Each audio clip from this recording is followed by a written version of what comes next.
Untuk ketimpunan di kabaktian toko sabat diti, insanan toko kumudom tumuku berdoa. Tamarahay kinuringan pengizon sa aldam kerajaan sorga, nipondo sa mudom kuasa sundu, pengizon sid kerajaan sorga. Ikaw no isambaon lahay sabab ikaw no iminamangon diti pamagunan sakovya iti subang no pamagunan. Biyan na Tuhan, nakorikot ako'y sumambasi ikaw sa tadaw sabat iti. Raboy magulo Tuhan, magkiampun ako'y tensan ni kasadanam kalamian lahay. Sid sang minggo na nakatatib. Supaya Tuhan, mantad din na kadapat ako'y sumambasi ikaw sa sarap diti untuk menikmati di berkat tadaw sabat no. Sabab ng punan no, ensanan ni kalamian ng kasadan lahay. Biyan na diti Tuhan, tumimpo na ko'y berbakti kumay di kao sid tadaw sabat diti. Biar no iro kudus no, mizon sid ginahudahay. Mangidu sa kobiyay, sarangot sid sarad ng pangitungan lahay, tarimaon lahay, iro kudus no, untuk mizon, supaya sid tadaw sabat diti sa kobiyay pelajaran, sa kobiyay it dongoy, doa nga sa kobiyay din no nga papain semak dahay kumay dikaw terlebih kadapat ako'y mamuriman de berkat sid kabaktian niti. Biyan na Tuhan, terima kasih dir kudus no tundaan no kumay patipat dahay supaya sid kabaktian niti kadapat ako'y mga mulia dengaran no kadapat ako'y mahigak menikmati de berkat istimewa no sidi patipat lahay sid tadaw sabat iti. Terima kasih Tuhan sebab digasadan no sa kobiyay diti patahakon haid sa aldam ngaran Tuhan Yesus masidahay. Amen.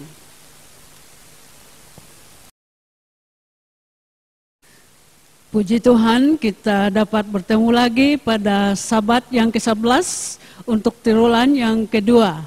Pada sabat ini mari kita muliakan nama Tuhan dengan menyanyikan lagu pertama dalam lagu pujian masa ini, Yesus Terindah nomor 16.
Alangkah indahnya apabila kita mengenal Yesus Kristus sebagai juru selamat kita.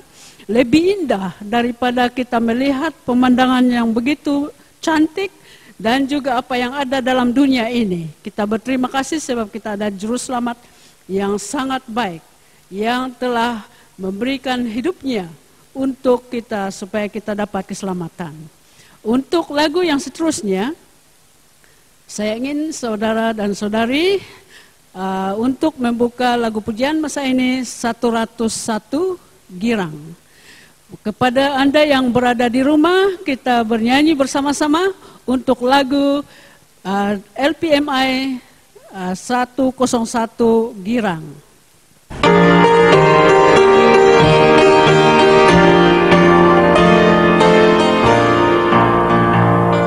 Selesai kerja nanti girang, girang memenuhi ladang, bawa hasil waktu petang, masuknya baru.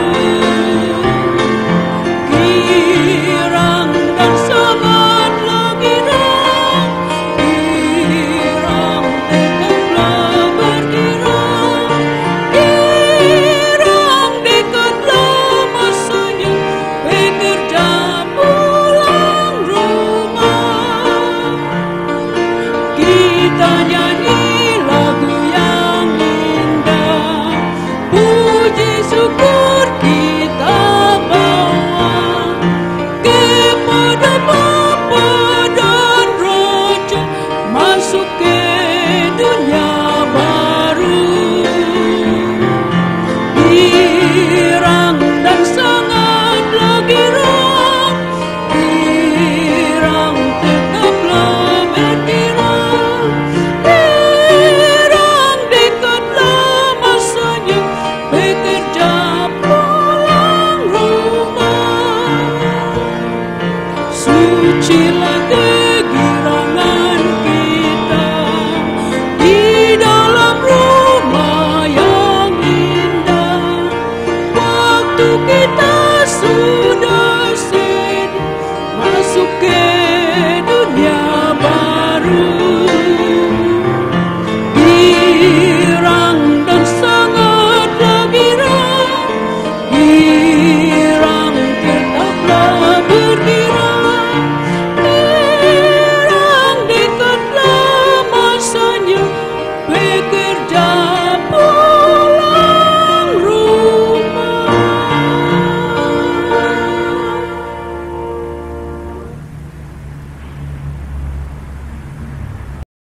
Shalom, selamat pagi dan selamat hari Sabat. Ayat renungan kita pagi ini diambil daripada Daniel 8 ayat 14. Begini bunyinya. Maka ia menjawab sampai lewat 2300 petang dan pagi, lalu tempat kudus itu akan dipulihkan dalam keadaan yang wajar. Terima kasih, demikian ayat renungan kita pada pagi Sabat ini. Shalom, selamat pagi dan selamat hari Sabat.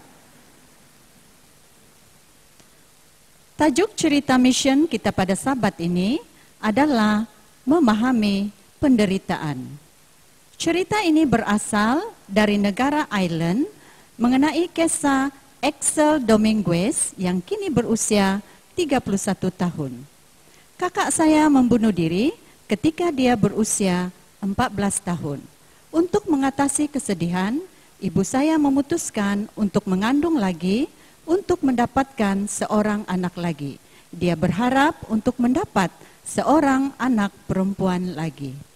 Namun, ibu agak kecewa apabila saya dilahirkan karena saya adalah seorang anak lelaki. Ibu membesarkan saya di Bandar Faro yang terletak di bahagian selatan Portugal dengan seorang abang yang berumur 9 tahun. Bapak kami tinggal di Timur Tengah karena dia bekerja di dalam bidang pembinaan di tempat itu. Ibu sentiasa sedih. Kesedihan itu semakin mendalam apabila bapak memutuskan untuk menceraikan dia. Tidak lama kemudian, abang saya memutuskan untuk meninggalkan rumah. Tidak lama selepas itu, ibu telah dimasukkan ke hospital kerana mengidap kanser, dan saya yang baru berusia 11 tahun telah dihantar untuk tinggal bersama saudara Mara. Ibu tidak pernah menghadiri gereja, tetapi saudara Mara saya mengajak saya untuk ke gereja pada setiap hari Ahad. Setelah saya mengetahui tentang Tuhan, saya mula berdoa agar ibu akan sembuh. 2 tahun berlalu, ibu meninggal dunia. Ia sungguh tidak masuk akal bagi saya. Pada hari itu, saya memutuskan bahwa Tuhan hanyalah sebuah cerita dongeng. Saya berhenti pergi ke gereja, dan apabila Bapak kembali ke Portugal, saya berpindah bersama dia dan keluarga barunya. Kehidupan saya menjadi tidak terkawal apabila saya memasuki universiti. Saya minum alkohol dan mula menggunakan dada. Saya mendengar musik yang salah dan mengamalkan setanisme. Beberapa pertemuan dengan makhluk roh menakutkan saya apabila menyadari bahwa alam roh wujud melebihi apa yang orang dapat lihat dengan mata kasar. Pada awal usia 20-an, saya mula menuai apa yang saya telah semai. Saya hidup dalam ketakutan yang berterusan terhadap roh-roh jahat. Saya mahu berhenti merokok dan mengambil dada, tetapi saya tidak mampu. Kemudian saya ketahui bahwa salah seorang daripada kawan saya, seorang etis yang menggunakan dada, telah dibaptiskan. Apa yang tak kena dengan kamu? Saya bertanya kepadanya, mengapa kamu dibaptiskan? Saya membaca Alkitab dan saya percaya, katanya. Untuk sebab tertentu, saya terangkan kepadanya tentang ketakutan saya mengenai roh jahat dan dia mendengarkan saya dengan teliti. Nah, kenapa kamu tidak membaca Alkitab? Katanya. Itu soalan yang baik. Tuhan tidak lagi kelihatan seperti dongeng kepada saya. Saya tahu roh-roh jahat wujud dan saya merasakan bahwa mereka dihalang oleh kuasa yang lebih tinggi. Saya membaca Alkitab dan berdoa. Sementara saya membaca, saya merasakan suara yang jelas berkata di dalam saya, tinggalkan ketagihanmu. Saya tidak mau melepaskan segala-galanya. Dan saya berpikir saya masih dapat menikmati beberapa daripada ketagihan saya.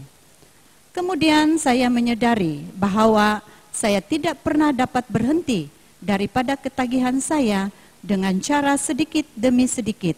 Jadi mengapa tidak coba untuk berhenti dari semuanya sekaligus? Pada ketika itu, suara jahat datang ke dalam pikiran saya. Apa yang kau coba lakukan? Apabila saya mendengar suara itu, saya tahu bahwa sesuatu yang serius sedang berlaku. Saya meninggalkan semua ketagihan saya dengan segera.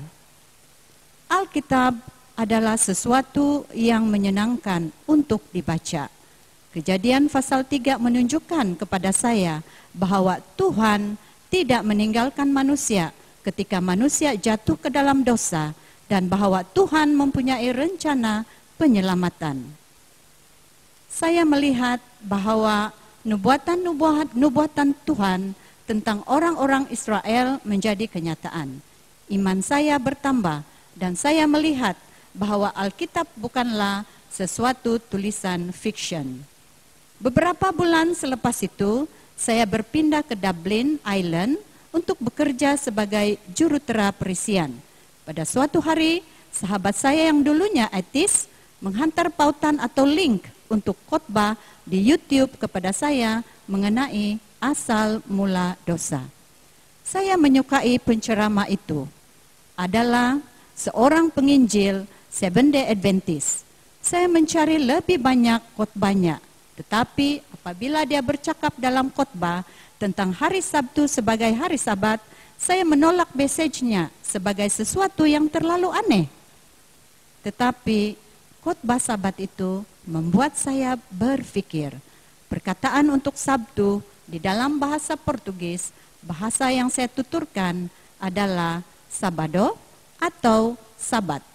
Nampaknya bagi saya perlu ada penjelasan Alkitabiah mengenai mengapa semua dunia Kristen beribadah pada hari Sabat, dan saya bertekad untuk mencarinya dalam Alkitab. Tetapi saya dapati bahwa tiada ayat yang mengubah hari Sabat. Saya kembali menonton penginjil Adventist itu di YouTube. Khotbah-khotbahnya tentang Sabat dan nubuatan akhir zaman adalah sangat masuk akal bagi saya. Lalu saya menerima gereja Seventh-day Adventist sebagai gereja Tuhan.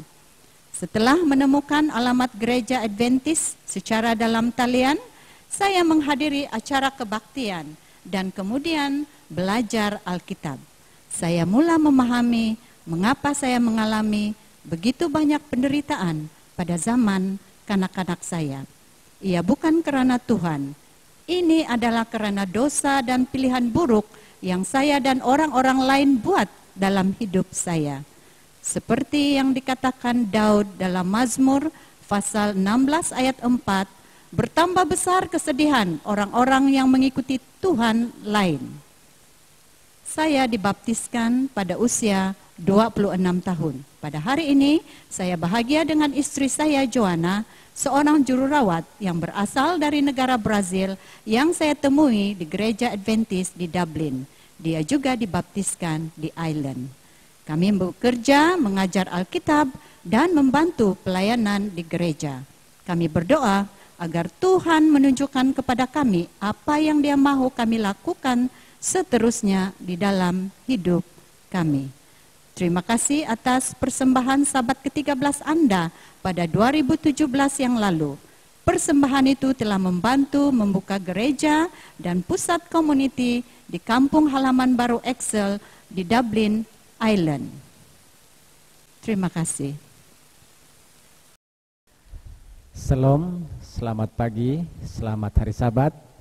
Salam damai dalam nama Yesus Kristus Tuhan kita. Penonton di rumah atau di mana saja berada, berjumpa kita kembali dalam pembahasan pelajaran Sekolah Sabat, Sabat yang ke-11, dan tajuk pelajaran kita ialah Alkitab dan Nubuatan.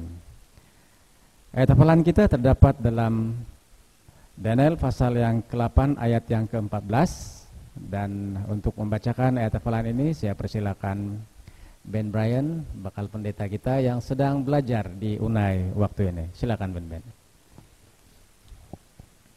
Di dalam Daniel 8 ayat 14, maka ia menjawab, sampai lewat 2300 petang dan pagi, lalu tempat kudus itu akan dipulihkan dalam keadaan yang wajar. Terima kasih Ben. Sebelum kita meneruskan perbincangan pelajaran Sekolah Sabat, kita mengundang Roh Kudus Tuhan untuk tinggal tetap bersama dengan kita. Mari kita tunduk kepala dan saya pimpin dalam doa. Bapa kami di sorga, Tuhan yang penuh kasih dan kemurahan, Tuhan yang luar biasa, Tuhan yang layak disembah. Puji Tuhan, terima kasih Bapa. Saat ini kami mau mengundang Roh Kudus Tuhan dan malaikat Tuhan bersama-sama dengan kami, sehingga semua pembelajaran Sekolah Sabat pada saat ini benar-benar tepat pada kehendaknya, tepat pada maksudnya, seperti yang Tuhan sudah rencanakan untuk kami ketahui. Terima kasih Bapa, segala kesalahan, segala noda dan dosa yang mungkin telah kami lakukan, kami serahkan dalam tangan Tuhan untuk Tuhan mengampuninya. Terima kasih Bapa, damai sejahtera bersama dengan kami. Dalam nama Yesus kami sudah berdoa dan mengucapkan syukur. Amin. Alkitab dan Nubuatan, itu adalah tajuk pelajaran Sekolah Sabat kita, Sabat yang ke-11 pada Sabat ini. Sabat yang lepas kita telah mempelajari bahwa Alkitab adalah merupakan sejarah yang tertua atau sejarah yang kuno. Ini dapat dibuktikan hasil daripada penelitian dan kajian-kajian daripada ahli-ahli sejarawan. Apa yang tertulis di dalam Alkitab dan di dalam kajian mereka adalah sama dan tepat sekali. Nah, ini membuatkan Alkitab adalah buku yang benar-benar boleh dipercayai. Dan pada Sabat ini kita mempelajari beberapa nubuatan di dalam Alkitab. Dan sebelum kita meneruskan pelajaran kita ingin mengetahui apakah nubuatan ini sebenarnya. Dan saya minta mungkin ada ahli panel kita yang boleh memberikan pencerahan tentang apakah nubuatan ini yang sebenarnya. Silakan. Terima kasih Elder Ronald. Ramai orang keliru dengan penggunaan perkataan nubuatan dan juga ramalan. Kelihatannya seperti sama, tetapi ada perkara yang membezakannya. Ramalan boleh salah dan banyak kali salah. Tetapi nubuatan yang diberikan oleh hamba Tuhan, khususnya yang tertulis dalam Alkitab, telah dibuktikan melalui sejarah di luar Alkitab bahwa apa yang dikatakannya adalah benar belaka. Dan nubuatan hanya datang daripada Tuhan, melalui Tuhan sendiri maupun melalui nabi-nabi dan para rasulnya.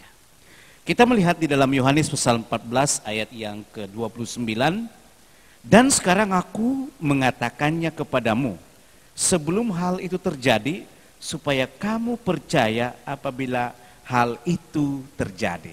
Ini adalah firman daripada Yesus sendiri, bahwa tujuan nubuatan itu adalah untuk kita mengetahui dan menguatkan kita secara rohania bahwa apa yang dikatakan itu benar adanya, dan itulah nubuatan. Terima kasih Elder Robert yang sudah memberikan penjelasan tentang apakah itu nubuatan yang sebenarnya. Dan salah satu tujuan nubuatan ialah apabila ianya berlaku, kita mempercayainya. Itulah tujuan nubuatan yang sebenarnya. Nah, apabila kita memperkatakan tentang nubuatan, kita tidak lari daripada dua kitab yang utama ini, yaitu kitab Daniel dan kitab Wahyu. Dan antara nubuatan yang paling terkenal di dalam kitab Daniel ialah yang terdapat di dalam Daniel 2 mulai daripada ayat yang ke-27 hingga ayat yang ke-45. Dan bagaimanakah nubuatan ini yang sudah terjadi sebagai sejarah yang telah betul-betul digenapi. Mungkin ahli panel kita boleh berkongsi dengan kita apakah nubuatan yang terdapat di dalam Daniel pasal yang kedua mulai ayat yang ke-27 sampai ayat yang ke-45. Silakan. Terima kasih Elder Ronald. Saya coba untuk membahas persoalan yang diutarakan sebentar tadi. Terlebih dahulu saya ingin mengucapkan selamat pagi, selamat Sabat, selamat berbakti kepada saudara dan saudari dimanapun Anda berada, dan selamat mengikuti siaran pembelajaran sekolah Sabat pada pagi ini. Nah saudara dan saudari, bila mana kita membaca Daniel 2 ayat yang ke-27 hingga 45, maka kita akan mendapat sebuah kisah di mana seorang raja yang agung, yang terkenal, yaitu Raja Nebukadnezar, telah mendapat sebuah mimpi yang luar biasa. Seperti yang kita tahu di dalam mimpinya ini, bahwa dia sendiri tidak mengingat dan tidak mengetahuinya, dan dia minta supaya orang lain atau para bijaksana di kerajaannya untuk memberi penjelasan makna mimpi sang raja ini. Seperti mana yang kita ketahui bahwa seorang hamba Tuhan yang setia, yaitu Daniel, yang nantinya menjadi seorang nabi, yang telah digunakan pakai Tuhan untuk memberikan pengetahuan dan juga kebijaksanaan bagi memberitahu raja tentang mimpinya, bahkan tentang maksudnya. Nah,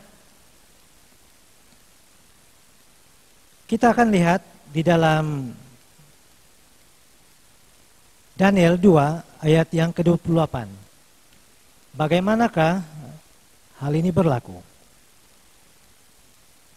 Saya ingin membacakan, tetapi di surga ada Allah yang menyingkapkan rahasia-rahasia Ia telah memberitahu kepada Tuan Kerajaan Nebukadnezar apa yang akan terjadi pada hari-hari yang akan datang. Mimpi dan penglihatan-penglihatan yang Tuan kulihat di tempat tidur. Jadi itulah yang berlaku dan menjadi keresahan kepada Raja Nebukadnezar. Nah, saudara dan saudari, di dalam penjelasan ini kita tahu bahwa mimpi sang raja ini telah diberitahu dan dijelaskan oleh Daniel atas dorongan Roh Tuhan, yaitu patung yang besar, tinggi dan luar biasa itu terdiri daripada kepala dibuat daripada emas, bahagian dada dan lengan dibuat daripada perak, bahagian perut dan pinggang dibuat daripada tembaga, bahagian paha dibuat daripada besi, dan di bahagian kaki dan tapak kaki besi bercampur dengan tanah liat. Nah, saudara-saudari, kalau kita merujuk kembali ayat ke-28 tadi, jelas menunjukkan bahwa mengapa Tuhan yang memberitahu hal ini.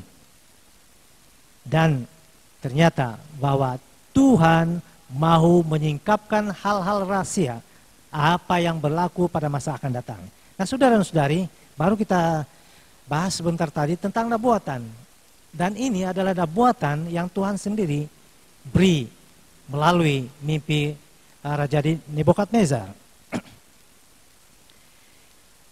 Nah, saudara dan saudari, bagaimana nubuatan ini digenapi? Dan saya akan jelaskan ini pada ketika ini. Bila mana kita melihat ayat yang ke-39 dan ayat yang ke-40, di situ menunjukkan bahwa kerajaan yang masyhur daripada Babylon ini, yang dipimpin oleh seorang raja yang cukup terkenal dan angkuh dan sombong, akhirnya akan jatuh dan digantikan dengan kerajaan demi kerajaan. Lihat saja dalam ayat ke-39 dan 40. Dan saudara dan saudari, penggenapan daripada nubuatan yang tertulis di dalam Daniel 2 ayat yang ke-27 dan 45 ini jelas dengan berlakunya di dalam sejarah, yaitu di mana kepala patung yang dibuat daripada emas yang melambangkan Babylon sendiri, yaitu kerajaan yang pertama yang dicatat di dalam ayat yang ke-28, akhirnya kalah dan jatuh ke tangan Media Parsi. Nah, saya akan membacakan ringkasan sejarah daripada kerajaan demi kerajaan yang saling bergantian ini. Kerajaan Babylon yang dilambangkan emas pada bahagian kepala patung itu telah memerintah dari tahun 626 hingga 539 sebelum Masehi. Kemudian ianya diganti oleh kerajaan Media Parsi yang memerintah sekitar 539 hingga 331 sebelum Masehi. Manakala bahagian perut dan pinggang yang dibuat daripada tembaga ini melambangkan Yunani yang memerintah tahun 331 hingga tahun 168 sebelum Masehi. Kemudian kerajaan ini tewas dan diganti oleh sebuah lagi kerajaan yang keempat yang dinyatakan di dalam ayat yang ke-40 di dalam pasal 2 Daniel, yaitu kerajaan Rom yang dilambangkan paha dan kaki pada patung mimpi Raja Nebukadnezar. Dan kerajaan Rom memerintah agak lama ya, yaitu tahun 168 sebelum Masehi sehingga 478 tahun Masehi. Dan bahagian kaki dan tapak kaki yang dilambangkan sebagai besi bercampur tanah liat, yang ini sebenarnya saudara dan saudari adalah mewakili kerajaan Eropa setelah pemerintahan Rom yang berpecah di mana ianya bermula daripada tahun 476 tahun Masehi, sehinggalah Yesus akan datang kembali, yang digambarkan sebagai sebuah batu tanpa tindakan tangan manusia jatuh dari langit, menimpa patung ini, hancur, berderai, bahkan debunya pun tidak ada satu yang tinggal. Nah, saudara dan saudari, ini adalah buatan yang sangat menarik, bahkan buatan yang terpanjang sekali dalam Alkitab. Apa tidaknya, saudara dan saudari, bahagian-bahagian yang saya jelaskan tadi, yaitu pemerintahan raja demi raja, kerajaan demi kerajaan itu, yang saling bergantian tanpa ada jurang masa, telah terjadi. Tetapi ada satu nubuatan yang belum terjadi, saudara dan saudari, yaitu lambang daripada batu yang jatuh menimpa patung, yang ini dimaksudkan sebagai kedatangan Yesus yang kedua kali. Nah, saudara dan saudari, inilah penggenapan daripada Daniel 2. Sebenarnya belum tergenapi, tapi sebahagian besar sudah digenapi ya. Dan saya juga ingin sedikit memberi ulasan bahwa gereja kita Seventh-day Adventist berpegang kepada kaidah asas atau salah satu daripada kaidah untuk mengkaji nubuatan, yaitu kita panggil sebagai historism atau sejarah. Kita mempercayai bahwa nubuatan-nubuatan yang ada dalam Alkitab adalah termasuk di dalam garis sejarah, sebagaimana yang kita mempelajari sejarah di sekolah. So, itulah penjelasan saya, moderator, tentang kegenapan daripada Daniel 2 ayat 27 hingga 45. Nyata di sini, moderator, bahwa nubuatan yang tercatat dalam Alkitab tidak dapat kita sangkal, ianya berlaku dan memang sungguh berlaku. Terima kasih. Saya tertarik untuk memberi sedikit makluman lagi tentang apa yang telah disampaikan oleh Elder Joseph sebentar tadi mengenai dengan mimpi Nebukadnezar di dalam Daniel pasal yang kedua. Satu mimpi yang dahsyat bermula dengan emas, perak, tembaga dan besi. Dan sejarah di luar Alkitab sudah mencatatkan bahwa sekali kerajaan itu berlalu, dia tidak pernah berulang lagi.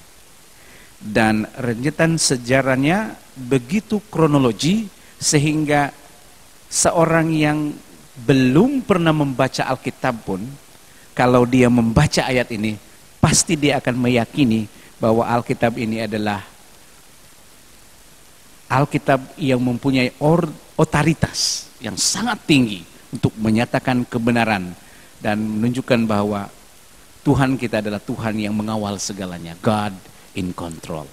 Saya kembalikan kepada moderator kita. Satu nubuatan yang sangat hebat bagi saya, dan tidak ada satupun yang dinyatakan di dalam Alkitab itu yang tidak berlaku. Dan seperti yang kita tahu di dalam sejarah juga, kerajaan demi kerajaan yang telah dinubuatkan itu silih berganti dan tidak pernah putus. Dan sekarang ini Elda dan pendengar semua, hanya ada satu nubuatan lagi yang kita sedang tunggu daripada siri nubuatan itu. Apa itu?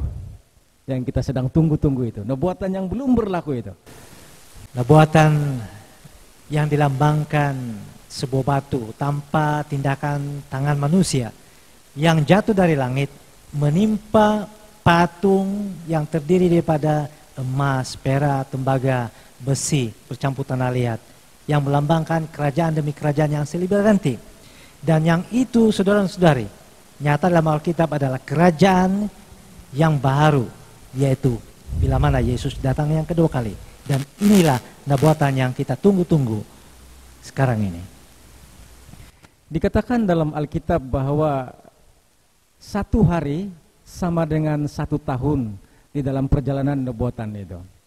Apakah itu dapat dibuktikan melalui firman Tuhan yang terdapat dalam Alkitab? Mungkin ahli panel kita boleh memberikan ayat atau firman Tuhan yang boleh menyokong kenyataan 1 hari dalam sama dengan 1 tahun begitu. Silakan. Dalam Alkitab ada 2 cara kita menghitung hari secara harafiah dan juga menghitung hari mengikut kiraan nubuatan. Dan Tuhan seperti mana yang kita sudah maklumi bahwa tiada sesuatu pun yang Dia laksanakan tanpa memberitahu dahulu. Dan telah diberitahu kepada kita ya Tuan Moderator bahwa dalam Yeskiel pasal yang ke-3, ke-4 maksud saya, ayat yang ke-6 sudah dinyatakan dengan jelas. Firman Tuhan katakan, kalau engkau sudah mengakhiri waktu ini, berbaringlah engkau untuk kedua kalinya. Tetapi pada sisi kananmu dan tanggunglah hukuman kaum Yahuda 40 hari lamanya. Aku menentukan bagimu 1 hari untuk 1 tahun. Nah, di sini jelas bahwa Tuhan sedang bercakap tentang pengiraan nubuatan, yaitu sifirnya mudah. 1 hari bagi Tuhan adalah 1 tahun, maaf saya, untuk manusia. Ya, jadi mungkin bukan itu saja ayatnya, ada ayat lain juga yang menyatakan tentang hal ini. Ya, Elder Robert ya, saya ingin mengukuhkan lagi prinsip ini yang bukan kita dapat dari mana-mana buku, tetapi di dalam Alkitab. Misalnya di dalam Bilangan pasal yang ke-14 ayat yang ke-34. Saya baca di sini ya. Sesuai dengan jumlah hari yang kamu mengintai negeri itu, yakni 40 hari. 1 hari dihitung 1 tahun. Jadi 40 tahun lamanya kamu harus menanggung akibat kesalahanmu, supaya kamu tahu rasanya jika aku berbalik daripadamu. Nah, saudara-saudari, jelas ya Moderator, bahwa Alkitab telah memberikan prinsip pengiraan nubuatan, bahwa sehari dikira 1 tahun. Untuk kita menafsirkan nubuatan ini, satu, kita melihat dari segi masa yang sudah pun diperjelaskan oleh kedua orang panel tadi. Dan satu lagi, nubuatan ini terdiri daripada lambang-lambang. Kalau kita melihat negara pada zaman ini juga menggunakan lambang-lambang binatang. Seperti negara kita menggunakan harimau, ya, lambang harimau. Dan seperti negara Indonesia, ya ben-ben apa yang Garuda, ya, menggunakan Garuda. Nah, di dalam nubuatan juga Tuhan menggunakan lambang-lambang seperti binatang dan tanduk yang melambangkan kerajaan ataupun organisasi.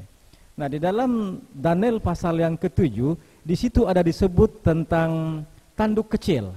Dan kita ingin mengetahui apakah yang sama dengan sifat tanduk kecil dalam Alkitab dan di dalam dunia pada waktu ini. Silakan Ben Brian untuk memberikan ulasan tentang tanduk kecil yang terdapat dalam Daniel pasal yang ke-7 ini. Terima kasih moderator. Sebelum kita mau mendalami ataupun mengetahui siapakah yang dimaksudkan sebagai tanduk kecil ini yang cocok dengan sifat ataupun ciri-cirinya, kita terlebih dahulu mesti ataupun harus kita telusuri dulu ataupun pelajari dulu 7 sifat ataupun ciri-ciri umum daripada tanduk kecil yang dituliskan ataupun disebutkan di dalam Daniel 7 dan 8. Di sini ada 7, saya langsung akan menyebutkan 7 ciri-ciri tanduk kecil ini dalam rujukan Daniel 7 dan Daniel yang ke-8. Yang pertama, kedua-duanya digambarkan sebagai tanduk, itu yang pertama. Yang kedua, keduanya memiliki kuasa menganiaya. Dan yang ketiga, meninggikan diri dan menghujat. Yang keempat, keduanya menargetkan umat Allah. Yang kelima, memiliki aspek-aspek kegiatan yang digambarkan dalam nubuatan waktu. Dan seterusnya, keduanya akan tetap ada sampai akhir zaman. Dan yang terakhir, keduanya akan dihancurkan secara super alami ataupun supernatural. Nah, setelah kita mengenal ataupun mengetahui kerajaan yang pertama yaitu kerajaan Babel dan digantikan kepada kerajaan yang kedua yaitu Media Persia dan yang ketiga digantikan oleh Yunani, sejarah dengan tegas mereka menyatakan bahwa setelah kekaisaran dunia ini datanglah Roma yang dilambangkan sebagai besi. Jadi dalam Daniel 2, besi yang melambangkan kerajaan Romawi ini, dia berlanjut sehingga ke kaki. Dia berlanjut sehingga ke kaki yang bercampur dengan tanah liat. Dan inilah yang dikatakan kerajaan yang akan ada sampai pada akhir zaman.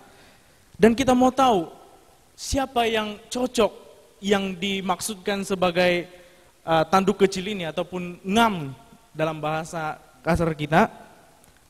Kuasa apa yang sangat cocok, hanya satu kekuasaan yang cocok dengan sejarah dan nubuatan, yaitu kepausan. Kepausan inilah yang dilambangkan sebagai tanduk kecil. Di dalam pelajaran sekolah sahabat kita sangat jelas menunjukkan bukti-bukti mengapa kepausan ini dikatakan ataupun dilambangkan sebagai tanduk kecil ini. Ada banyak sekali bukti. Dan antara buktinya adalah yang pertama, kepausan ini berbeda dengan yang sebelumnya. Yang kedua, mereka juga ataupun kepausan juga mengucapkan kata-kata yang sombong dan meninggi diri. Kata-kata sombong yang menentang yang maha tinggi, meninggi diri. Dan mereka juga menganiaya orang-orang kudus milik yang maha tinggi. Dan mereka juga mengubah waktu dan hukum. Sebagai contoh, mereka mengubah hukum. Daripada 10, mereka menjadikan itu hanya 9. Dengan menggantikan hukum yang ketiga, kalau tidak salah ya. Dan itu berkurang kepada 9. Jadi, apabila kita melihat sifat-sifat yang ada pada kerajaan Paus ini, dengan yakin sekali kita boleh katakan bahwa inilah kerajaan yang dikatakan sebagai tanduk kecil itu. Itu saja daripada saya, kembali kepada moderator. Saudaraku yang kasih dalam Tuhan, ada sudah beberapa nubuatan yang kita telah pelajari dan tepat sudah digenapi. Tetapi ada lagi satu nubuatan yang sangat penting yang harus kita ketahui, yaitu nubuatan tentang penghakiman yang dikatakan telah bermula pada tahun 1844. Bagaimanakah tentang nubuatan penghakiman ini? Nah, mungkin ahli panel kita boleh memberikan penjelasan, perkongsian tentang nubuatan yang dikatakan sudah bermula pada tahun 1844. Silakan. Terima kasih Elder Ronald, moderator kita. Dalam intipati pelajaran Sekolah Sahabat Dewasa untuk pelajaran ke-11 ini, memang kita tidak boleh tidak, kita harus mempelajari tentang nubuatan yang terpenting, yaitu nubuatan 2300 petang dan pagi, yang juga melalui sifir yang telah kita sentuh dalam perbincangan lebih awal, menggunakan sifir yang mudah, yaitu 1 tahun bagi manusia hanyalah 1 hari bagi Tuhan, ya. Jadi itu adalah sifir yang kita gunakan. Nah, apabila kita bercakap tentang nubuatan 2300 tahun ini, ia ada kaitan dengan penghakiman penyelidikan, atau dalam bahasa Inggrisnya investigative judgment, ya. Dan untuk itu saya suka untuk membawa kita untuk membaca beberapa ayat dalam Alkitab, dan tentunya salah satunya ialah Daniel pasal 7 ayat 9 hingga 14, Daniel pasal 8 ayat 14 dan juga 26. Dan beberapa ayat lain yang kita akan rujuk, saya akan sebut satu persatu apabila tiba waktunya. Nah, di dalam nubuatan 2300 petang dan pagi, yang juga merupakan 2300 tahun lamanya, ada lagi nubuatan yang terselit di dalamnya, yaitu nubuatan 70 kali 7 minggu, dan satu lagi ialah 1 masa, 2 masa, dan setengah masa, yang juga bermaksud 42 minggu. Nah, untuk semua ini kita bertanya, untuk apa Tuhan nyatakan tentang masa ini? Jawabannya adalah karena ada satu titik waktu Tuhan akan memulakan penghakimannya terhadap manusia, yaitu tepat setelah 2300 tahun berlalu. Nah, ditanyakan sebentar tadi, bilakah ini bermula sebenarnya? Jadi untuk menjawabnya kita harus merujuk kepada ayat yang terdapat di dalam Alkitab, yaitu dalam Daniel pasal 9 dan ayat 24 hingga 27. Di dalam ayat ini dinyatakan ya. Dan seterusnya ada juga ayat yang terdapat di dalam Ezra pasal 7 ayat 7. Nah, menurut keterangan pelajaran sekolah Sabat kita, pengiraan 2300 tahun ini bermula dari decree atau perintah dari seorang raja yang membenarkan bangsa Israel yang pada ketika itu tertawan di Babylon untuk kembali ke Yerusalem dan membangunkan kembali Yerusalem itu. Dan tepat sekali ayat ini dinyatakan oleh kitab Ezra pasal 7 ayat 7, di mana di dalam ayat ini dikatakan bahwa rombongan pertama bangsa Israel dibenarkan bergerak dari kota Babylon kembali ke Yerusalem tepat pada bulan yang pertama tahun ke-7 pemerintahan Raja Artasasta. Jadi tariknya bila, yaitu pada tahun 457 sebelum Masehi, artinya sebelum kelahiran Yesus. Nah, dan sesudah itu kita lihat bahwa ada lagi nubuatan yang menyusul selepas itu khas untuk bangsa Israel, yaitu nubuatan 70 kali 7 minggu. Yang kalau kita menggunakan sifir yang kita telah nyatakan tadi, 70 kali 7 itu bersamaan 490. Dan 490 ini adalah dalam tahun kiraan manusia. Jadi daripada tarik tahun 457 sebelum Masehi, ada 490 tahun nubuatan untuk bangsa Israel. Dan saudara, ianya berakhir pada tahun 33 sesudah Masehi. Nah, dalam masa 490 tahun lamanya ini, apa yang berlaku?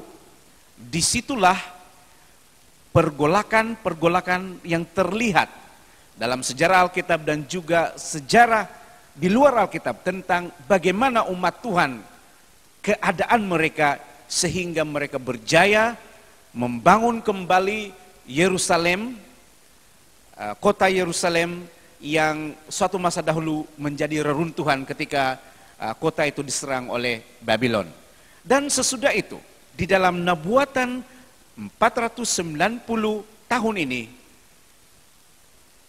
seorang raja yang diurapi telah muncul, dan itu adalah merujuk tepat kepada Yesus Kristus, Sang Juru Selamat. Dan di pengakhir daripada 490 tahun ini, maka yang diurapi itu telah disingkirkan. Dan kita tahu ini bermaksud bahwa Yesus telah ditangkap, disiksa, disalibkan oleh bangsa Israel sendiri sebagai lambang pendolakan mereka kepada penyelamatan Tuhan Yesus sendiri. Nah, sesudah itu kita mendengar lagi tentang 1 masa, 2 masa, dan setengah masa. 1 masa 2 masa dan setengah masa adalah suatu bilangan masa, yaitu 1 tahun bagi Tuhan adalah bersamaan dengan sudah berapa? Mungkin 1000 bagi kita ya, kan? Sebab 1 tahun, maksud saya 1 hari untuk Tuhan adalah 1 tahun. Jadi kalau 1 masa bagi Tuhan itu adalah dalam kiraan 365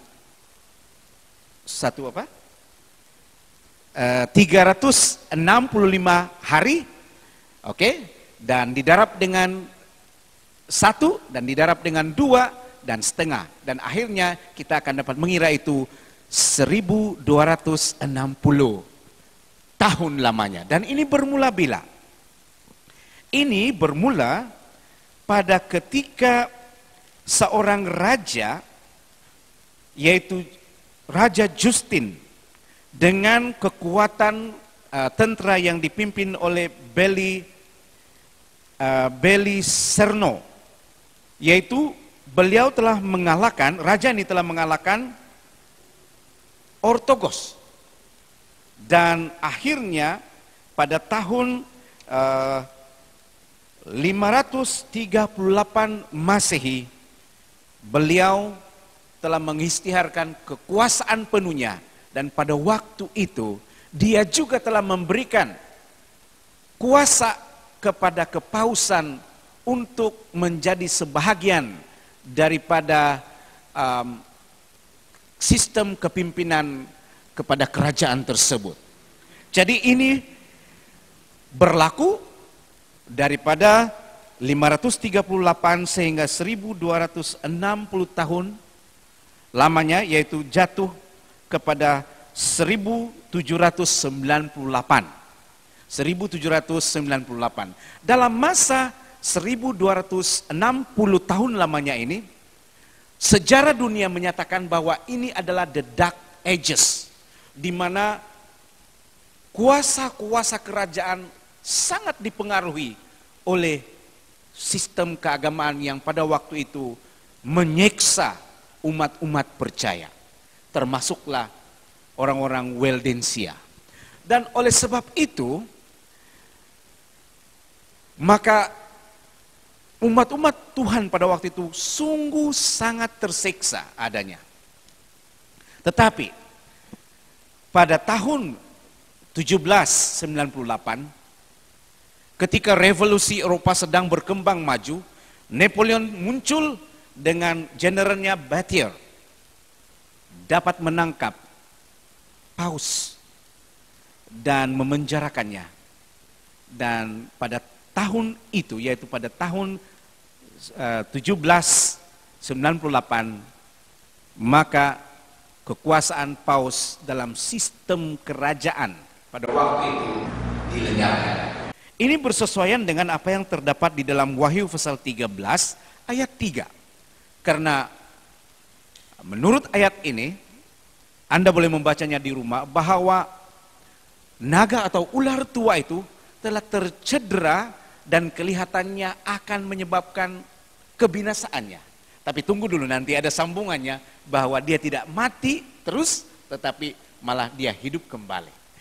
Nah, tetapi apa yang berlaku selepas itu, saudara, ialah selepas tertangkapnya Paus oleh Battier, general kepada Napoleon, maka sesudah itu pada tahun 1844,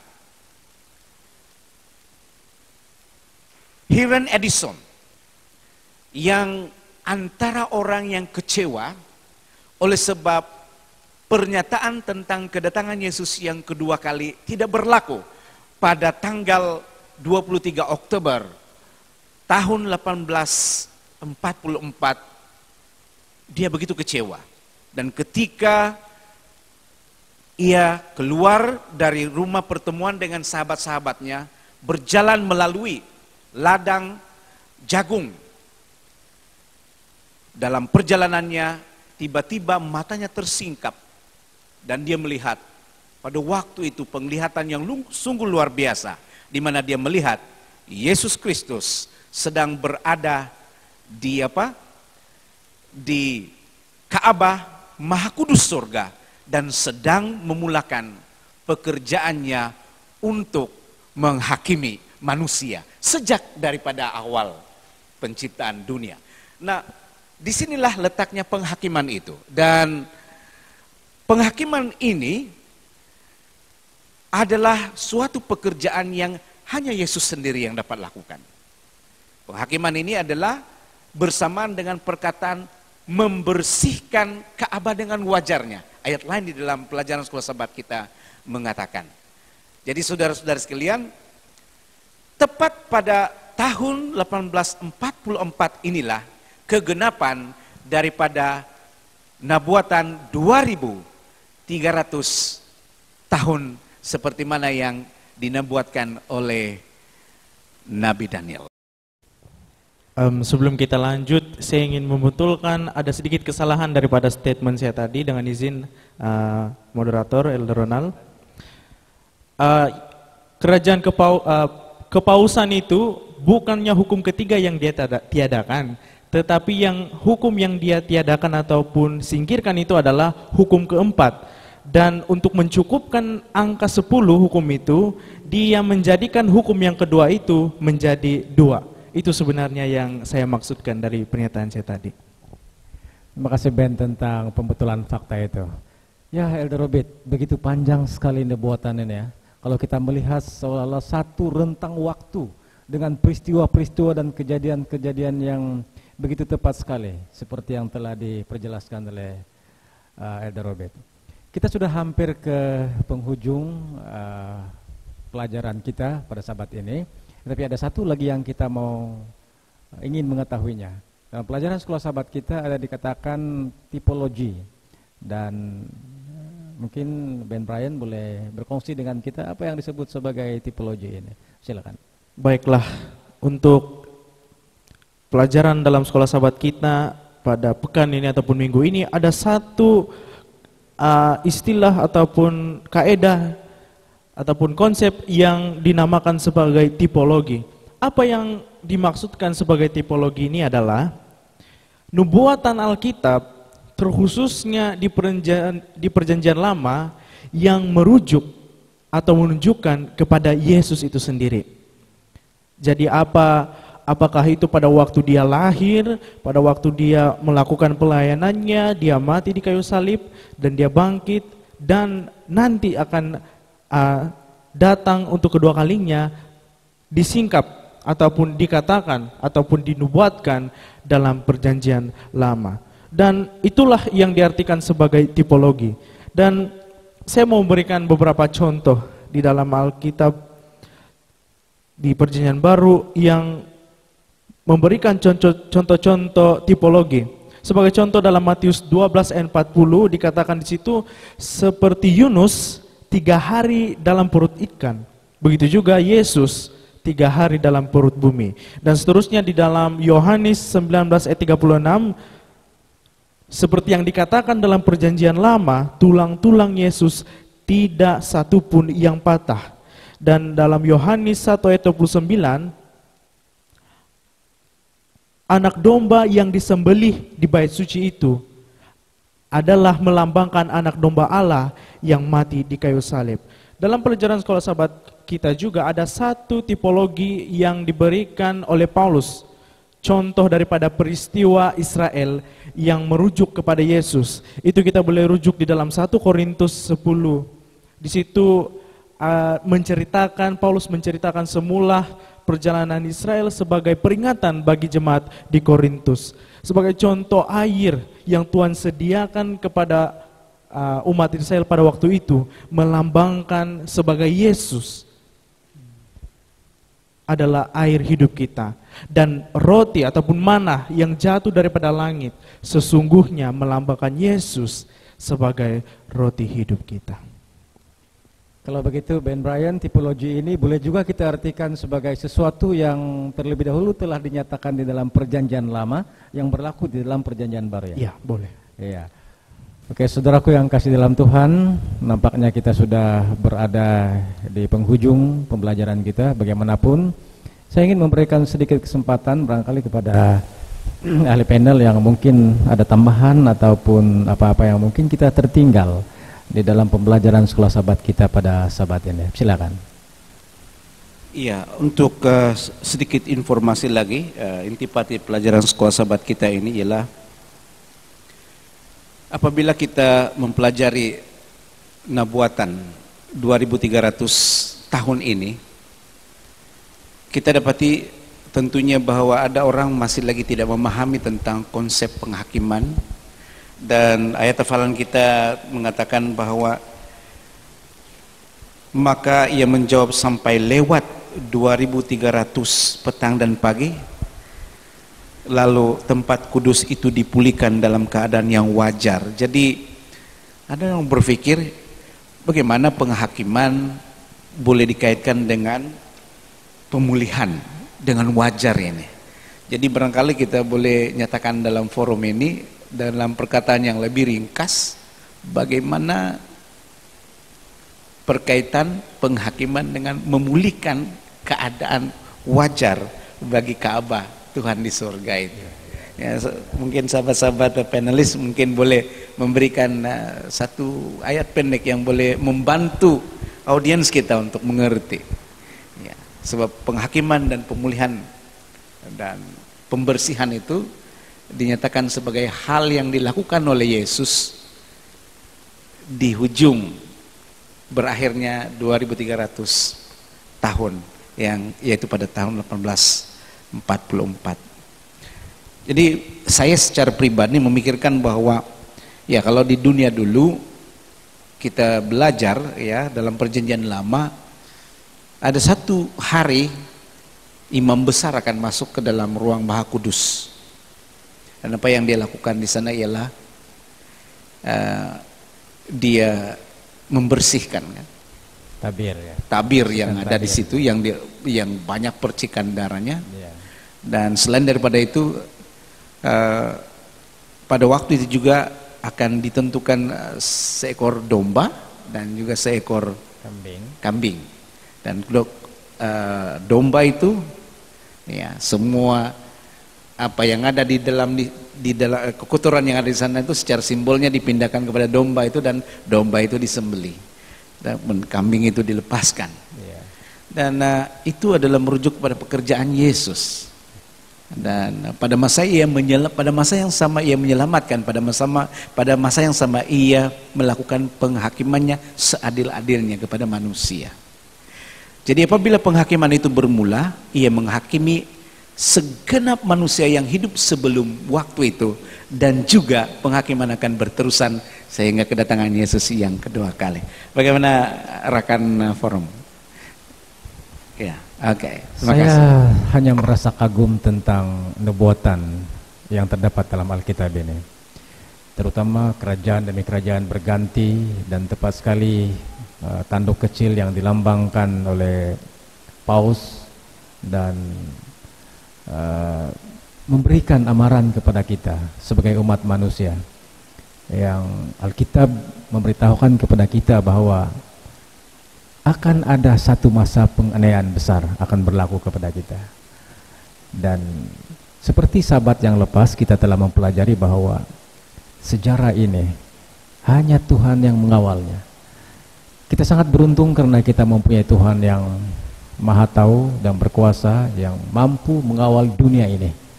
Jadi pada masa akan datang atau pada masa sekarang ini, sejarah demi sejarah sudah berlaku, dan andai kata berlaku kesusahan besar itu nanti, mungkinkah kita mempunyai sedikit keresahan tentang itu? Tapi kita percaya bahwa Tuhan sentiasa berpihak, seperti bagaimana Dia menjaga umat-umatnya yang terdahulu. Saudaraku yang kasih dalam Tuhan, nampaknya kita sudah mengakhiri pelajaran sekolah sahabat kita. Terima kasih kepada bekal pastor kita Ben Brian, kepada Elder Robit, dan kepada Elder pertama kita Elder Joseph, yang sudah berkongsi firman Tuhan dan sudah membahas atau memberikan penjelasan yang terbaik yang mampu kita lakukan untuk sahabat ini. Dan untuk menutup pelajaran sekolah sahabat kita persilakan Elder Joseph untuk memimpin kita di dalam doa penutup pelajaran sekolah sahabat. Silakan. Mari berdoa. Bapa di surga, kami sangat bersyukur pada hari Sabat ini. Karena kami diperjelaskan oleh Alkitab bahwa nubuatan-nubuatan yang tercatat dalam Alkitab telah digenapi.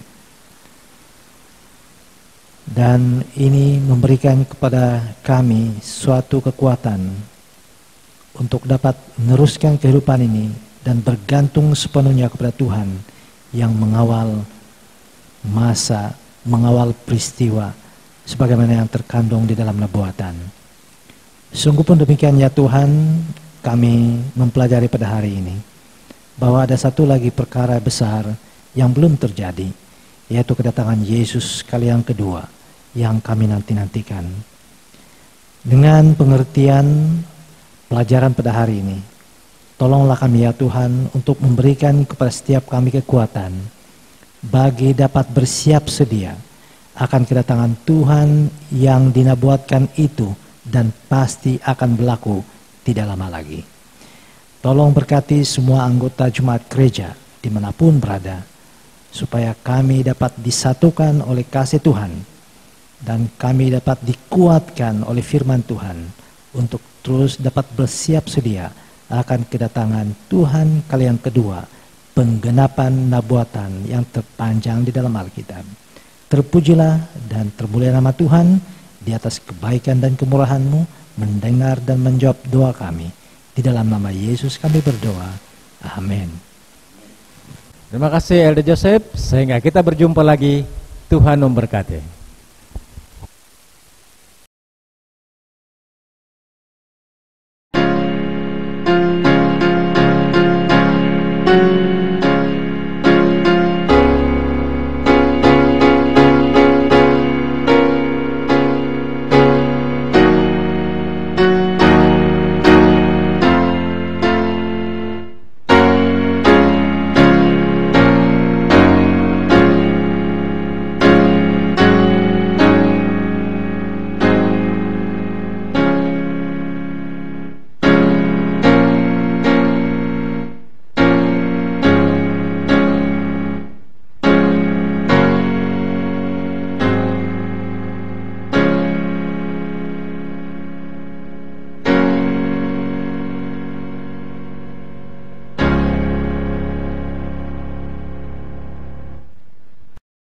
Mari kita berdoa. Ya Tuhan, Allah Bapa di surga, kami mengucap syukur dan terima kasih sebab Tuhan telah memberkati kami, menjagai kami begitu baik sekali, sehingga pada saat ini kami sangat gembira untuk belajar ataupun datang di hadirat-Mu ya Tuhan. Pada saat ini Tuhan, saya berdoa untuk pembicara kami, pastor daerah kami yang akan menyampaikan satu pelajaran yang baik untuk kami. Biarlah Tuhan memberkati pendeta kami supaya khotbah yang disampaikannya itu satu pelajaran yang mengangkat jiwa kami, membawa kami lebih dekat di hadirat Tuhan, agar kami dalam keadaan yang baik-baik saja, sehingga kami gembira dalam kehidupan kami ini. Terima kasih ya Tuhan, sebab Engkau juga berada dalam hati kami, dalam sepanjang sabat ini. Terima kasih Tuhan, ampuni segala dosa-dosa kami, dalam Yesus kami berdoa, amin.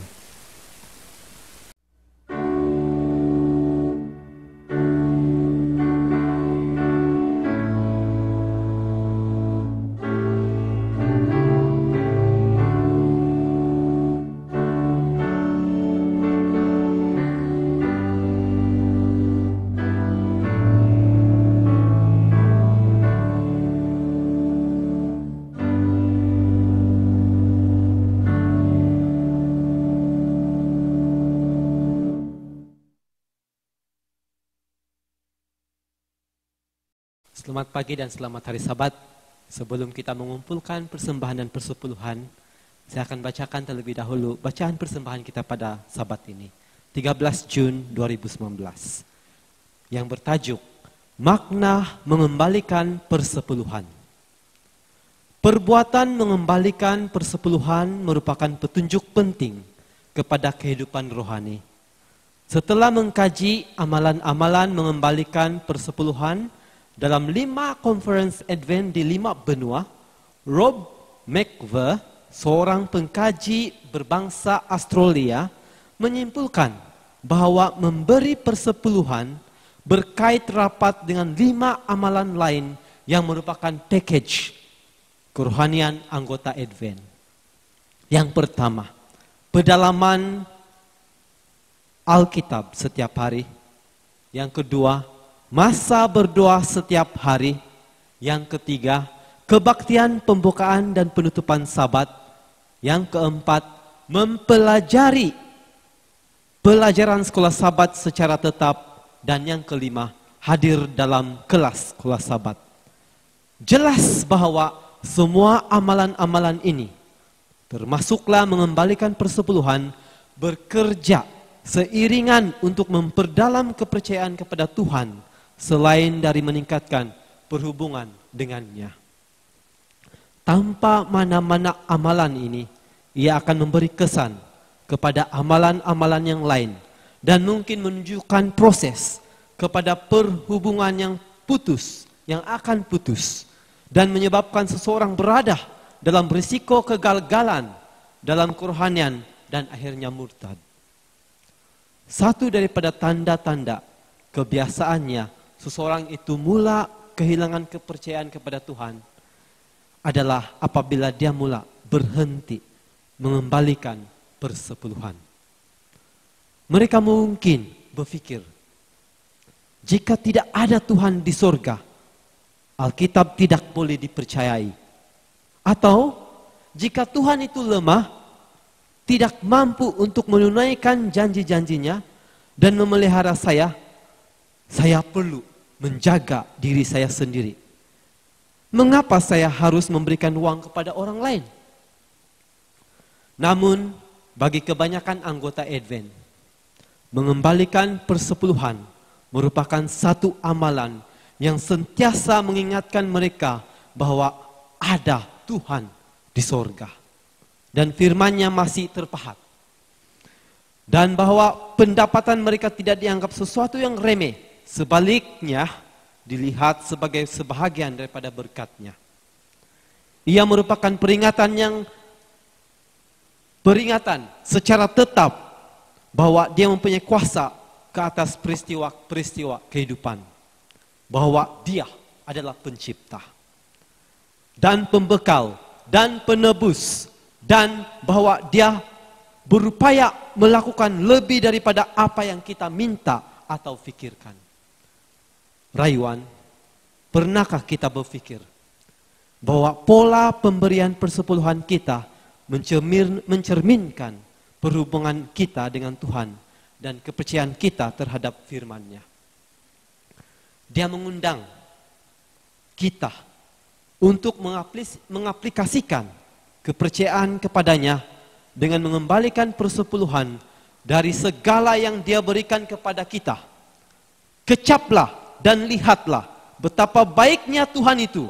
Berbahagialah yang berlindung padanya. Mazmur 34 ayat 8.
Mari kita berdoa.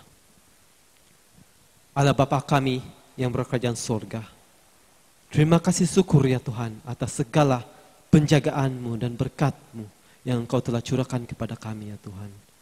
Tuhan, berkatilah persembahan dan persepuluhan ini. Walau di mana saja kami berada untuk mengumpulkannya, kami pasti ya Tuhan, Engkau telah memberkatinya. Sehingga dapat membantu pekerjaan-Mu di dunia ini. Percepatkan lagi kedatangan-Mu ke dunia ini ya Tuhan. Tuhan, kami juga ingin menyerahkan tubuh kami ini ya Tuhan sebagai persembahan yang kudus. Pergunakanlah kami dalam pekerjaan-Mu menjadi terang kepada semua orang ya Tuhan. Tuhan, terima kasih sekali lagi sebab Engkau memberkati setiap usaha-usaha kami dalam minggu-minggu yang akan mendatang ini ya Tuhan. Terima kasih Engkau mendengarkan doa kami. Bukan kehendak kami, tetapi kehendak-Mu ya Tuhan. Dan semuanya ya Tuhan, kami serah dalam nama Yesus Kristus, Juru Selamat kami. Amin. Selamat hari Sabat. Anti Ipik senang mengucapkan apa kabar kepada anak-anak semua. Harap kamu semua baik-baik sahaja. Harap kamu sehat-sehat. Nah, pada pagi Sabat ini, Anti Ipik akan bercerita kepada semua anak-anak. Oke. Ada seorang anak bernama Raj. Satu hari, Raj pulang dari sekolah.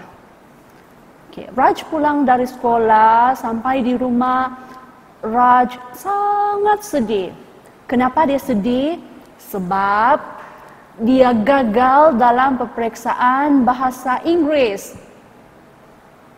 Raj duduk, kemudian neneknya datang duduk dekat Raj. Neneknya memberikan sebatang pensel. Raj berpikir, kenapa nenek beri saya pensel sedangkan saya gagal bahasa Inggris? Lalu Raj berkata kepada neneknya, "Nek, saya tidak layak dapat hadiah pensel ini sebab saya gagal dalam ujian bahasa Inggris." Neneknya tersenyum. "Raj," dia bilang, "Nenek, kamu itu dengan pensel ini sama. Pensel ini harus merasa kesakitan. Pensel ini harus ditajamkan supaya pensel ini boleh digunakan untuk menulis." Raj berpikir, apa maksud nenek? "Raj," kata neneknya, "kamu gagal dalam peperiksaan bahasa Inggris. Itu baik untuk membentuk kamu menjadi orang yang lebih berusaha lagi.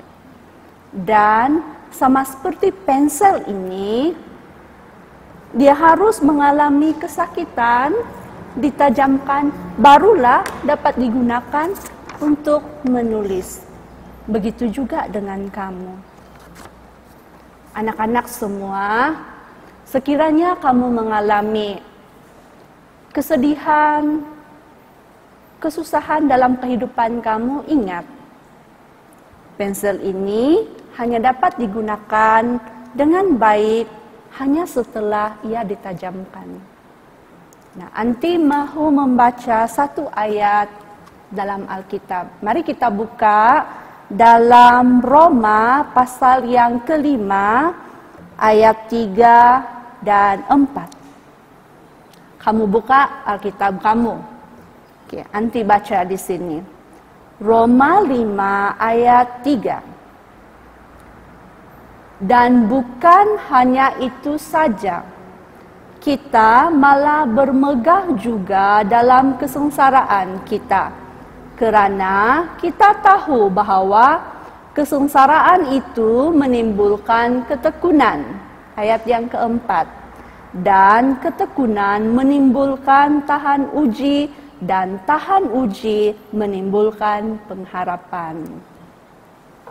Terima kasih, selamat hari Sabat semua.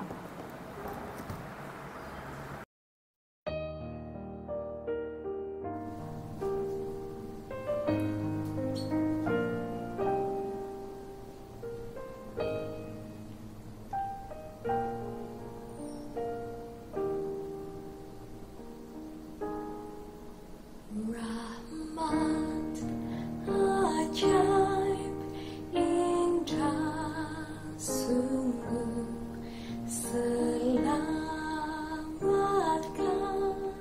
aku,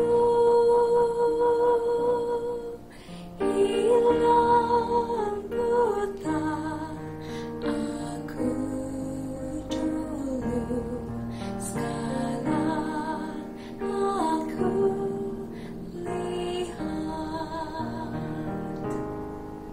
rahmat ajar aku sembah, dan takutku hilang,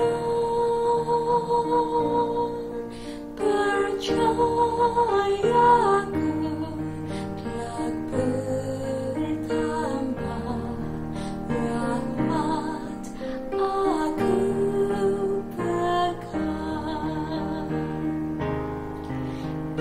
janji nausit dohu sarah romporos gasagono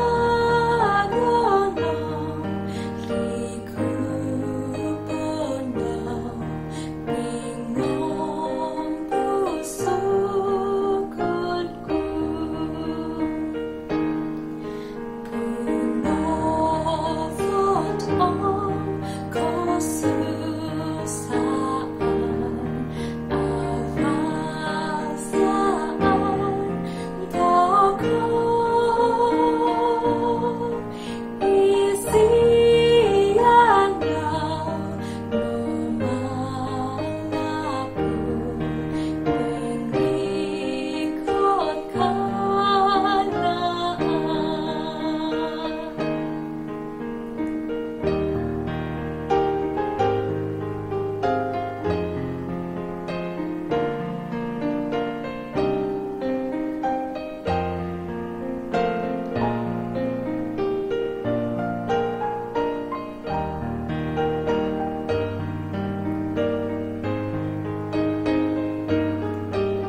Shalom Om, selamat sahabat Sokoviai. Nunu habal di toko sasarap sahabat diti. Moga semua kita sehat-sehat saja, terutama sehat rohani, sementara kita menunggu kedatangan Tuhan Yesus yang kedua kali.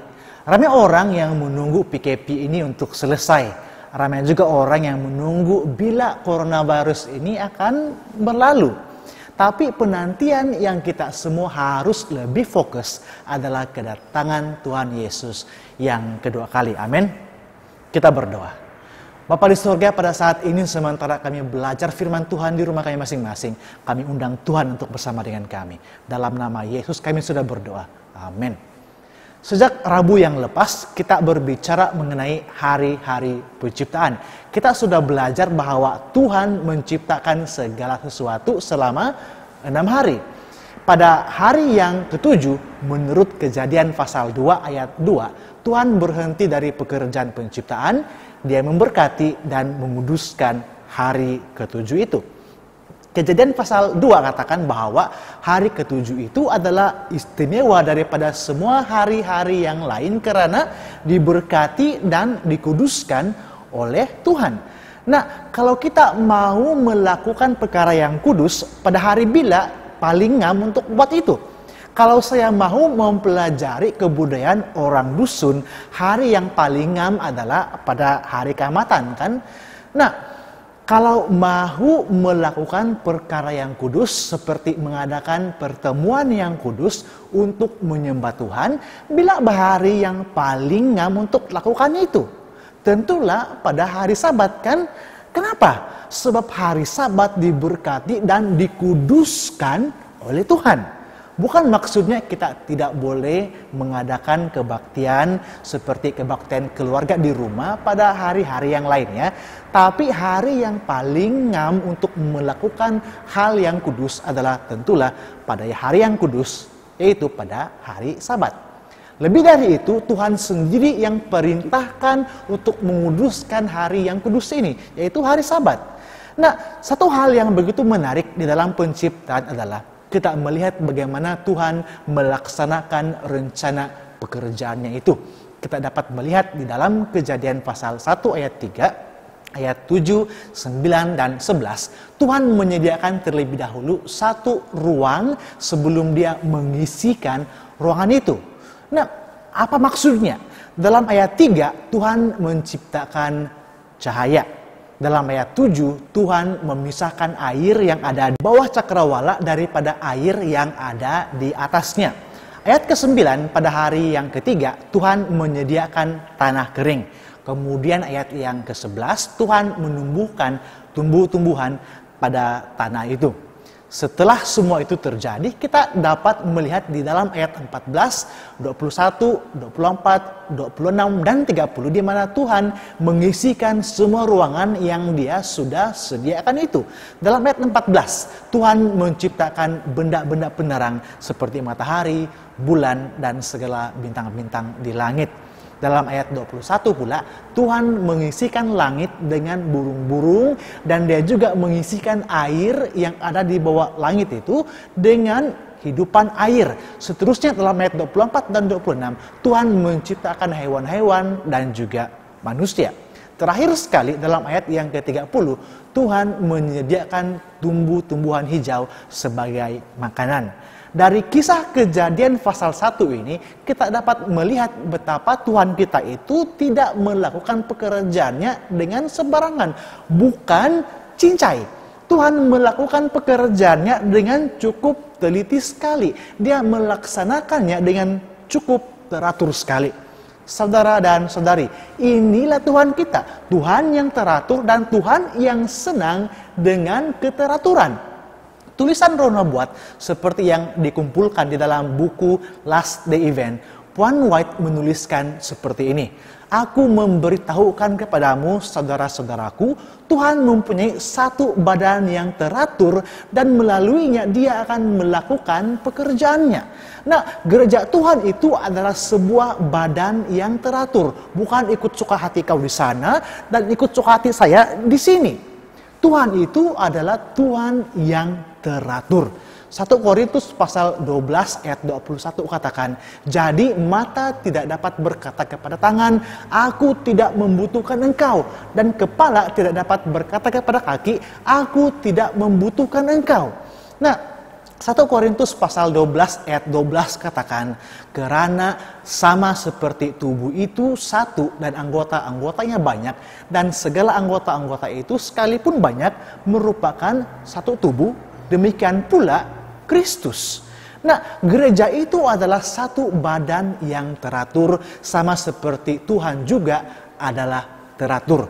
Pada saat ada anggota tubuh ini yang tidak menghormati anggota tubuh yang lain, apalagi tidak menghormati sang kepala ataupun pemimpin yang Tuhan sendiri sudah iakan untuk berada di posisi itu, bukankah itu menunjukkan bahwa orang itu tidak menghormati Tuhan, tidak menurut firman Tuhan, menolak tulisan Roh Nubuat?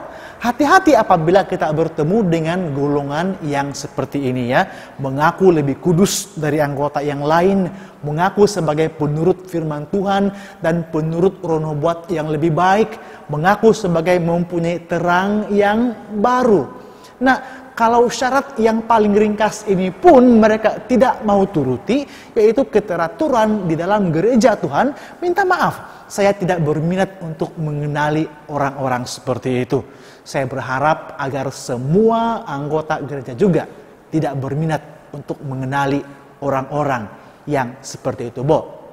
Nah, jangan pernah mengajar, jangan pernah menyokong, dan jangan pernah terlibat dalam memecah belahkan anggota gereja. Nah, di musim-musim ini juga mungkin ogumu tulunit koboros yaditi. Nokuro tu yaditi keadaan diti. Sombono kinoringan. Nokuro tu kakal baru iti coronavirus diti. Nah, walaupun dunia kelihatan kacau pada saat ini, ingat ini, Tuhan itu Tuhan yang teratur. Tuhan sang pencipta kita. Dia menciptakan segala sesuatu dari kosong. Mungkin ongsit mata di toko, itu nopo keadaan di toko benar ditinga, kiat ko kacau bilau tantu. Kiat ko aiso no pengharapan. Tapi ingat ini, Tuhan itu adalah Tuhan yang teratur. Semuanya berada di dalam kawalan Tuhan kita yang teratur itu. Semua yang terjadi sekarang ini berjalan dan berlaku di bawah perhatian dan penjagaan Tuhan kita yang mengatur segalanya. Kita ada pengharapan yang besar di dalam Tuhan. Tuhan itu bukan Tuhan yang cincai buat kerja. Tuhan itu adalah Tuhan yang teratur. Dan Dia mahukan keteraturan di dalam gerejanya. Dan Dia juga sedang mengatur sejarah manusia, sejarah dunia pada saat ini. Menurut Kejadian pasal 1, itulah Tuhan yang kita sembah itu. Kiranya kita semua sudah diberkati dengan firman Tuhan pada pagi Sabat kali ini. Mari kita tetap tenang di rumah karena Tuhanlah yang mengatur sejarah dunia pada saat ini. Selamat hari Sabat. Jumpa lagi pada Sabat akan datang. Tuhan memberkati.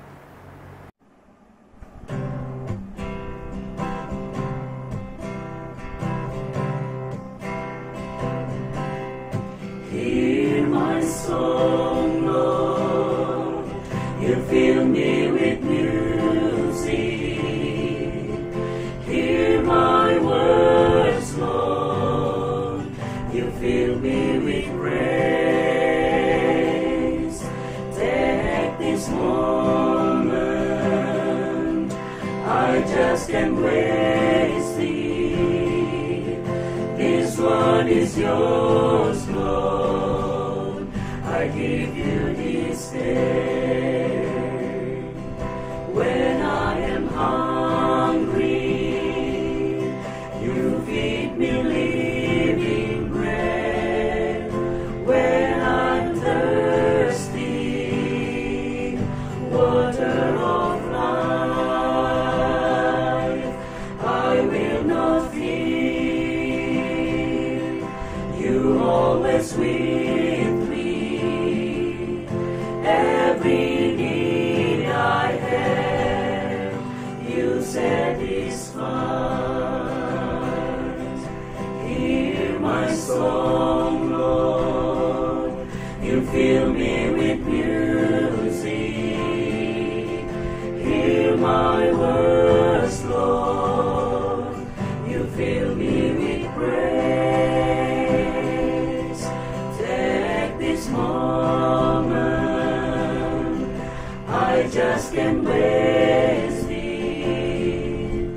This one is yours, Lord. I give you this day. Here, children, oh Lord, we are lifting up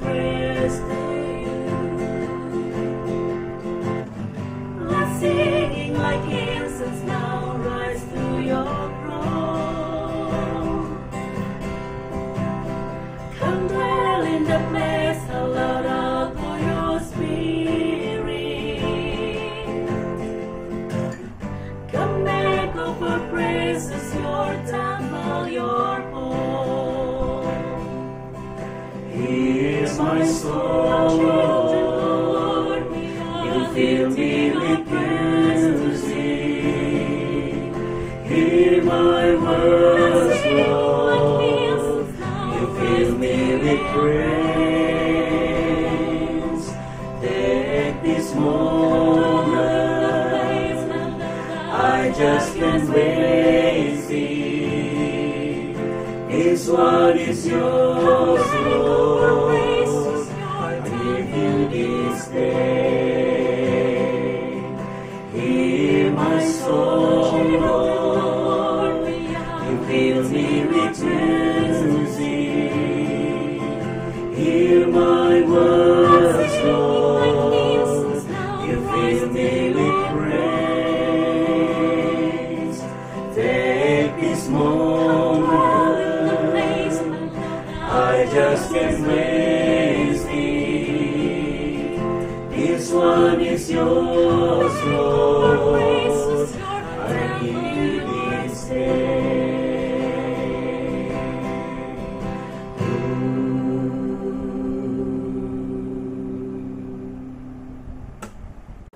Kita berdoa.